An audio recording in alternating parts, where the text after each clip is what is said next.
আসসালামু আলাইকুম ও রহমতুল্লাহি ওয়া বারাকাতুহু। আল্লাহুম্মা সাল্লি আলা সাইয়্যিদিনা মাওলানা মুহাম্মদ ওয়া আলা আলি সাইয়্যিদিনা মাওলানা মুহাম্মদ। আজকে একটি বিষয় নিয়ে কথা বলবো, যে বিষয়টা একেবারে না বললেই না। এই যে মোহাম্মদপুরের ঘটনাটা যেভাবে ঘটলো, একটা কাজের মেয়ে দুইজন মানুষকে মেরে ফেললো। এরা কি ধরনের মানুষ? এরা কি পৃথিবীতে আল্লাহ পাক রাব্বুল আলামিন এদেরকে মানুষ হিসাবে সৃষ্টি করে নাই? এদের ভিতরে কি মনুষ্যত্ব নাই? যাদেরকে দিয়ে কাজ করে জীবন বাঁচে, সাহায্য করলে সাহায্য পাওয়া যায়, তাদেরকে যদি জীবন থেকে সরায় দেয়, তাহলে কিভাবে গৃহকর্মী রাখা হবে? একতরফাভাবে সবাই শুধু বলে গৃহকর্মীকে মালিকেরা অত্যাচার করে, এটা করে সেটা করে। আসলে কিন্তু গৃহকর্মীরাও খুব খারাপ আছে, অনেক খারাপ। এরাও মানে বেতালের মতো কথাবার্তা বলে। তো আমার কথা সেটা না। কথা হচ্ছে যে তোর মারার কি প্রয়োজন ছিল? তোর টাকা পয়সার দরকার থাকলে তুই বলতে পারতি। চুরিধারি কইরা তুই নিতে গেলি কেন?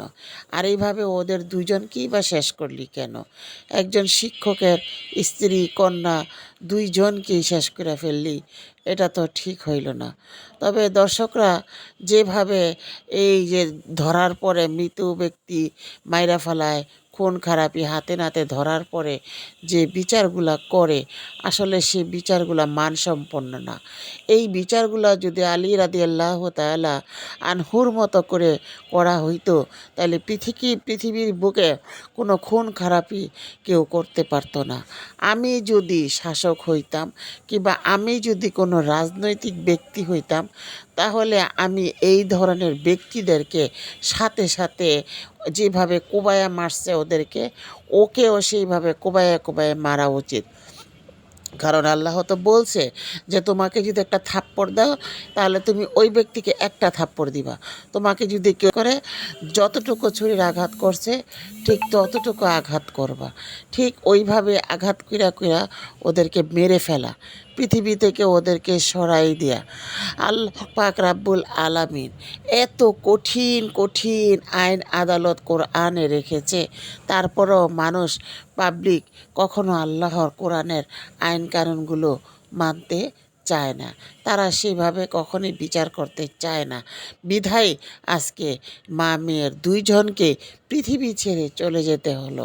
আমার খুব কষ্ট লাগতেছে যে দুইজন মানুষ জানতেও পারলো না কেন মারা গেল, কিসের জন্য মারা লাগলো, কী কারণে মারা গেল, কিছুই বুঝতে পারলো না, কিছুই জানতে পারলো না।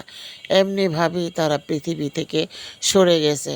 আমার একটা কথা হয়েছে কি, যদি কারো স্বামীর সংসার ভালো না লাগে, তাহলে তালাক দিয়ে দাও, কিন্তু স্বামীকে রাতের বেলায়, রাতের অন্ধকারে জবাই করিও না, মারিও না।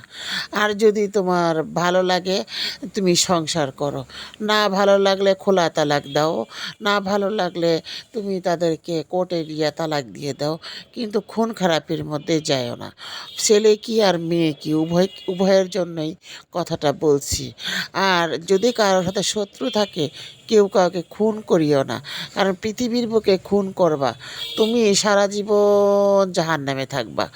আর ওই ব্যক্তিটি সারা জীবন পাপী হওয়া পরেও তাকে যে খুন করলা, সে আল্লাহ তাআলা তোমার সমস্ত নেকি ওই বান্দাকে দিয়ে দিবে। অতএব আখেরাতও শেষ, দুনিয়াতেও শেষ। যে আল্লাহ তাআলার চিন্তা করে, আখেরাতের চিন্তা করে, জান্নাত জাহান্নামের চিন্তা করে, সে জাহান্নামের আগুনের চিন্তা করে, তাহলে কখনোই খুন খারাপি করতে পারে না। যে সমস্ত মেয়েরা, যে সমস্ত ছেলেরা এই ধরনের কাজগুলা করে, ছেলে মেয়েকে শেষ করে দেয়, মেয়ে ছেলেকে শেষ করে দেয়, এই শেষ না করে তোমরা সমঝোতার মধ্যে আসো, বিচারকের মধ্যে আসো, তারপরে এই খুন খারাপির মধ্যে যায়ও না। দেশবাসীর কাছে ওদের মৃত্যুর জন্য রুহের মাগফিরাত কামনা করতেছি। দেশবাসী সবাই তাদের জন্য যেন দোয়া করে, তারা যেন জান্নাতবাসী হন। আর আমিও তাদের জন্য দোয়া করি, আল্লাহ তাদের সমস্ত গুনাহ খাতা মাফ করে জান্নাতুল ফেরদাউস দান করে দেখ, আমিন। আল্লাহ তাদের সমস্ত জীবনের গুনাহ মাফ করে দেখ, আল্লাহ তাদের সমস্ত পাপ মাফ করে দেখ। আল্লাহ তার স্বামীকে সুখ সইবার মতো আল্লাহ তাআলা ধৈর্য ধারণ করার ক্ষমতা দেখ। হে আল্লাহ, আপনি এই পরিবারটাকে ধৈর্য ধারণ করার ক্ষমতা দিয়েন। আমি আল্লাহকে বলবো, আল্লাহ যারা এই ধরনের কাজ করতে চায়, আল্লাহ আপনার তরফ থেকে আপনি খাস রহমত দিয়ে তাদেরকে একটুখানি ইমানের সহিত চলার দান করার তৌফিক দান করে দিয়েন। আমার কথার মধ্যে কেউ কষ্ট পেয়ে থাকলে মাফ করে দিবেন। বেশি বেশি করে সাবস্ক্রাইব করবেন চ্যানেলটি।